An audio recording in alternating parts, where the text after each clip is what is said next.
दीदी से मिलकर के आया हूँ। अभिषेक जी मेरे साथ हैं। हमें याद है जिस समय निष्पक्ष चुनाव हुआ, दीदी यहाँ की मुख्यमंत्री बनी और आज हम लोगों को सबको मिलकर के जो इलेक्शन में बेईमानी हुई है उसके लिए खड़ा होना पड़ेगा। ईमानदारी से इलेक्शन जब हुआ, इलेक्शन कमीशन ने जब इलेक्शन कराया तो वो जीती।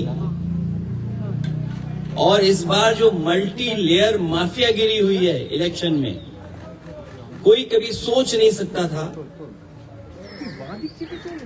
कि इस तरह की बेईमानी Bharatiya Janata party, election commission, उनके संगी साथी, खुफिया लोग, अंडरग्राउंड लोग मिलकर के इस तरह का चुनाव करेंगे। अभी तक तो हम ये सुनते थे कि जो आज बंगाल करता है वो देश कल करता है, लेकिन बीजेपी ने जो उत्तर प्रदेश में किया बेईमानी, वो एक ट्रायल था उनका, और उससे सीख करके पूरा का पूरा चुनाव उन्होंने लूट लिया। सेंट्रल फोर्स हो, election commission, transfer posting, UP का चुनाव भी बड़े करीब से देखा है मैंने। न जाने कितने अधिकारियों की हम शिकायत करते थे, न कभी डीजीपी हटा, न कभी चीफ सेक्रेटरी हटे, न कोई डिस्ट्रिक्ट का अधिकारी हटाया उन्होंने। लेकिन जब बंगाल का चुनाव हुआ, पूरा का पूरा स्ट्रक्चरली उन्होंने अपना बनाया और उनको निर्देश दिए गए कि आपको चुनाव हराना है। आप में से बहुत सारे साथी होंगे, अब तो फोर्स के कई लोगों को 15 दिन की छुट्टी दी है, लीव। इतनी छुट्टी कभी सेंट्रल फोर्स को कभी नहीं मिली। अभी सुना है कि 15 दिन की छुट्टी दी गई है। और जिस तरह का व्यवहार यहां हो रहा है पॉलिटिकल वर्कर के साथ, पार्टी ऑफिस के साथ, हम लोग भी सरकार में आए और सरकार से गए, कभी कभी किसी वर्कर, पॉलिटिकल वर्कर के साथ इस तरह का व्यवहार नहीं हुआ। चाहे हमारे साथी अभिषेक हों, आदरणीय दीदी हों, उनको सिक्योरिटी की थ्रेट हो, जिन्होंने इतनी सेवा की हो लोगों की, आखिरकार किसकी ताकत की वजह से ही कर रहे हैं। और मैं तो वो तस्वीरें दिखाना चाहता हूं जो कभी यूपी में तस्वीरें बनी थी इलेक्शन में। ये शायद तस्वीर आपने सबने देखी होगी, ये तस्वीर तो देखी होगी आपने। इससे ज्यादा भयानक काम यहां हुआ है। अगर बुलेट्स के डरा करके वोट डाला जाएगा तो कौन जीतेगा? आप बुलेट से डरा रहे हैं वोट के लिए, और इलेक्शन कमीशन निष्पक्ष नहीं है, बीजेपी के सहारे पे काम कर रहा है। जब बाई इलेक्शन उत्तर प्रदेश का हुआ था, मैं लोकसभा में अपने सभी मेंबर्स को लेकर के, कफन लेकर के गए थे हमारे सांसद, और इसलिए लेके गए थे कि स्पीकर को दे दें जिससे कि इलेक्शन कमीशन तक ये चला जाए, क्योंकि हम लोगों ने कहा कि इलेक्शन कमीशन ही मर गया है। और ये बात हम यूं ही नहीं कहते थे, ये तो पहली तस्वीर है।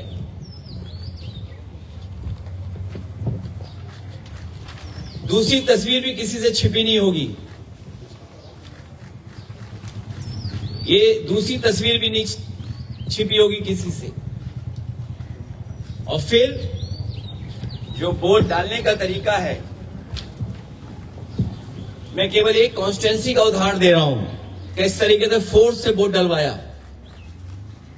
मैं 2012, 2017, 2022 समाजवादी पार्टी 37%, 2017 42%, 2022 46%। कभी समाजवादी पार्टी चुनाव नहीं हारी। और बीजेपी 29%, 37%, 30%। और जब सेंट्रल फोर्स और फोर्स के साथ जब उन्होंने चुनाव डलवाया, अंदर किसी भी एजेंट को नहीं रुकने दिया। बंगाल में भी यही किया। कि जो पॉलिटिकल पार्टी के पोलिंग स्टेशन के अंदर जो एजेंट्स होते हैं उनको धमकाया, डराया और न जाने क्या क्या तरीका अपनाया होगा। यहां देखिए आप, जब डराया, धमकाया और पुलिस का साथ लिया तो कितना 77% पहुंच गया वोट बीजेपी का, 77%। ये वो डेटा मैं दिखा रहा हूं जो इलेक्शन कमीशन के पास भी अवेलेबल होगा। ये तो पूरे इलेक्शन की प्रक्रिया ही बदल दी इन्होंने। और अब तो ऐसा है बीजेपी की सरकार में इलेक्शन कमीशन से मिलकर के पहले आपको रिजल्ट मिल जाएगा, सर्टिफिकेट मिल जाएगा, उसके बाद काउंटिंग होगी, उसके बाद वोट पड़ेंगे, उसके बाद वोटर लिस्ट ठीक की जाएगी। पूरा चुनाव ही अलग कर दिया ना, पूरी चुनाव की प्रक्रिया ही बदल दी इन्होंने। और आदरणीय दीदी इनकी आंखों में खटकती हैं। आदरणीय दीदी संघर्ष करने वाली हैं, वो निराश होने वाली नहीं है। बीजेपी की आंखों में इसलिए खटकती हैं क्योंकि वो आदि आबादी का प्रतिनिधित्व करती हैं। और भारतीय जनता पार्टी के लोग जो पुरुषवादी हैं, सामंतवादी हैं, कभी नारी को बढ़ते हुए नहीं देख सकते। इन्होंने नारी को मुख्यमंत्री नहीं बनने दिया। राजस्थान में जो पहले मुख्यमंत्री की दावेदार थी, मुख्यमंत्री रही, और देश में केवल एक मुख्यमंत्री आधी अधूरी बनाई जिनके पास कोई पावर नहीं है। इसलिए हम इस लड़ाई में आदरणीय दीदी के साथ हैं, क्योंकि लोकतंत्र को बचाना है, संविधान को बचाना है। अगर हमारे वोट के अधिकार को ही छीन लेंगे तो फिर क्या लोकतंत्र बचा? इतनी डेमोक्रेसी को किसी ने डिस्ट्रॉय नहीं किया हुआ जितना भारतीय जनता पार्टी ने किया है। और भारतीय जनता पार्टी पावर के लिए, अपनी ताकत के लिए किसी भी सीमा तक जा सकती है, कोई भी कानून नियम तोड़ सकते हैं। और उत्तर प्रदेश में हम लोगों ने बड़े करीब से देखा, वहां पर ये जो करते थे वो यहां पर किया है। अखिलेश जी, आप कह रहे थे इलेक्शन कमीशन बीजेपी के साथ मिलजुल के ये सब किया, लेकिन आप लोग रोकेंगे कैसे सर? हर जगह से आप लोग वोट चोरी का शिकायत तो कर रहे हैं, लेकिन रोकेंगे कैसे? मुझे उम्मीद है कि देश की जनता इसके बाद जाग जाएगी। जो बंगाल में हुआ है, जो बंगाल को सेंट्रल फोर्स से, क्या आप कल्पना कर सकते हैं कि 3 लाख सेंट्रल फोर्स भेजी गई और चिन्हित करके अधिकारियों को पोस्ट किया गया?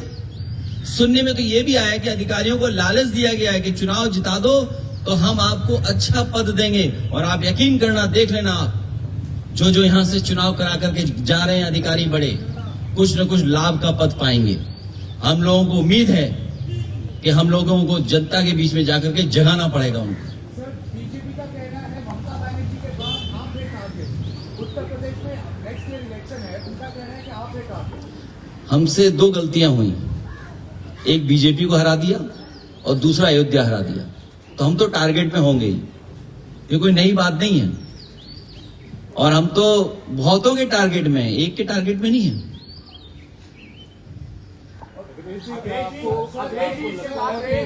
यहाँ पर जो है बीजेपी की तरफ से कहा जा रहा है, चुनाव आयोग की तरफ से कहा जा रहा है कि ये यहाँ निष्पक्ष तरीके से चुनाव हुआ, हिंसा मुक्त चुनाव हुआ, इस वजह से इस तरह के नतीजे आए। भारतीय जनता पार्टी सोम पपड़ी की तरह झूठ की लेयर है। सोम पपड़ी खाई कभी? एक लेयर के ऊपर दूसरी लेयर झूठ की चढ़ा देते हैं लोग। और आपको तो मैं ये कहता हूं ना, सब वीडियोस आर्काइव में पड़े हुए हैं। रामपुर का इलेक्शन देख लो, किसी वोटर को नहीं निकलने दिया। और ये जो डेटा मैं आपको दिखा रहा हूं, ये रामपुर की कॉन्स्टिट्यूंसी का दिखा रहा हूं मैं, कुंदर की कॉन्स्टिट्यूंसी का दिखा रहा हूं मैं। ये तो डेटा आप देख सकते हो। इलेक्शन कमीशन अंधा है क्या? और ये महिलाओं की तस्वीर क्या आप भूल गए कि आपके अपने चैनल पे भी चली थी तस्वीरें? ये तस्वीरें आप भूल गए क्या? ये तो आपके चैनल पे भी तस्वीरें चली थी, वीडियो चले थे। ये इन महिलाओं ने, जिन्होंने कोई परवाह नहीं की, मैंने इन महिलाओं को 2-2 लाख रुपए से सम्मान किया था कि इन्होंने कम से कम अपने वोट के अधिकार के लिए लड़ी। उन्हें परवाह नहीं थी गोली की, उन्हें रिवॉल्वर की। आप पता करिए ये क्या हालत थी उस समय। केवल ये तस्वीर नहीं, ये तस्वीर भी आप भूले नहीं होंगे। हालांकि सीसीटीवी से बहुत घबराते हैं बीजेपी के लोग, सीसीटीवी से, कैमरे से बहुत घबराते हैं। अगर यही इलेक्शन कमीशन निष्पक्ष है तो कुदरकी में जो वोट डाला है उसकी सीसीटीवी वीडियो जनता को दिखा दो। अगर जनता को नहीं दिखाना चाहते हैं तो प्रेस पे तो भरोसा करते होंगे। अगर सब प्रेस को नहीं दिखा सकते हैं तो अपने खास चैनलों को बुला करके और हमें भी बुला लेना, और फिर जब सुप्रीम कोर्ट की प्रोसीडिंग्स लाइव हो सकती हैं तो बंगाल के वोटिंग की काउंटिंग की सीसीटीवी क्यों नहीं दिखाई जा सकती, क्यों नहीं लाइव हो सकती है? कम से कम जनता में तो संदेश जाए, जो लोकतंत्र है वो मजबूत होगा। अगर सीसीटीवी की जो फुटेज है वो अगर बीजेपी दिखवा देगी इलेक्शन कमीशन से तो शायद उससे लोकतंत्र और मजबूत होगा। ये तो अकेले इलेक्शन कमीशन से लड़ रहे थे, हमें तो यूपी में जो हमारा साथी कह रहा था टारगेट, उनके परिवार के लोग भी कई जगह बैठे हुए हैं, उनके बहुत सारे साथी सहयोगी भी बैठे हुए हैं। हमें सबसे लड़ना है, लेकिन हमें भरोसा है कि जनता ने जो बंगाल में देखा है, जिस तरीके का व्यवहार सेंट्रल फोर्स का, इलेक्शन कमीशन का, संघी साथियों का, इनके अंडरग्राउंड लोगों का, बीजेपी के लोगों का, उत्तर प्रदेश की जनता जागरूक होकर इनका जवाब देगी। आपको लगता है कि इंडिया अलायंस और मजबूत है? मैं इस समय यही कह सकता हूं कि सभी पॉलिटिकल पार्टीज के नेता हम लोग बैठ करके बात करेंगे। आपको लगता है कि इंडिया अलायंस के सारे जो पार्टीज है वो स्ट्रॉन्गर है, अभी यूनाइटेड है बंगाल इलेक्शन के बाद? कोशिश यही होगी कि सब लोग और साथ मिलकर के काम करें, क्योंकि लोकतंत्र बचाना है, डेमोक्रेसी को बचाना है। ये डेमोक्रेसी को डिस्ट्रॉय करना चाहते हैं, हमारे वोट के अधिकार को ही छीनना चाहते हैं। हालांकि बात यहां की नहीं है, लेकिन यूपी की मैं कह सकता हूं, वो वोट छीन करके आम लोगों के और खासकर पीडीएस समाज के लोगों के अधिकार छीनना चाहते हैं। जब वोट छीनेगा तो सोचिए क्या अधिकार छीनेगा। वो डेटा आपको अवेलेबल है कि किस तरीके से वोट के अधिकार को छीनने से कितनी सीटें हार गए, वो डेटा छिपा नहीं है। और लॉजिकल डिस्क्रिपेंसी के लिए क्या सॉफ्टवेयर इस्तेमाल किया होगा, आखिरकार किसका सॉफ्टवेयर था वो? लॉजिकल डिस्क्रिपेंसी जो हुई है वो किसकी वजह से हुई है? कौन डेटा देख रहा था, कौन सा सॉफ्टवेयर था वो? सर आप लोग पार्लियामेंट में इसको उठाएंगे सर? पार्लियामेंट में तो मैं कफन लेके गया था इलेक्शन कमीशन के लिए। अभी सर बंगाल इलेक्शन बिल्कुल उठाएंगे। अखिलेश जी, बंगाल का ये चुनाव इस बार हिंसा बहुत कम हुई, लोग बहुत कम यहाँ पे जाने गए, लेकिन कल रात में जो देखा गया शुभेंदु अधिकारी के पीए की हत्या की गई, उसे क्या कैसे देखेंगे? इसमें तो होम मिनिस्टर जिम्मेदार हैं कि उनके पीए की हत्या कैसे हो गई। ये सवाल मुझसे मत पूछिए, आप ट्विटर हैंडल होगा आपका, आप टैग करिए होम मिनिस्टर साहब को, पूछिए कि हत्या कैसे हो गई। सर ये जो एकजुट होकर आप लड़ने की बात कर रहे हैं सर, इसमें कांग्रेस की भी भूमिका होगी सर। हम लोग यूपी इलेक्शन से भी पहले देखे हैं, बंगाल इलेक्शन से पहले भी हम लोग ने देखा कि शायद ऑपोजिशन एक साथ नहीं हो पाए, कांग्रेस नहीं आ पाया सर। कांग्रेस को कोई एडवाइस देंगे सर?